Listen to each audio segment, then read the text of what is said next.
Hey guys, and welcome back to this channel. In this video I'll be showing you guys a simple quick tutorial on how you can insert the Pesos currency into Google Sheets, like the symbol of it. So there isn't like an insert symbol on it, but you do have to open up Google Docs instead to find that symbol.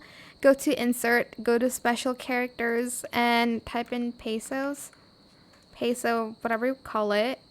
You're going to just add that, and you're just going to copy that, and you're going to paste it in place, and that is pretty much it, really. It's that simple. um but yeah, that is it for this video. I hope it was helpful for you guys. Don't forget to like, comment, share, and also subscribe to this channel if you haven't done that already.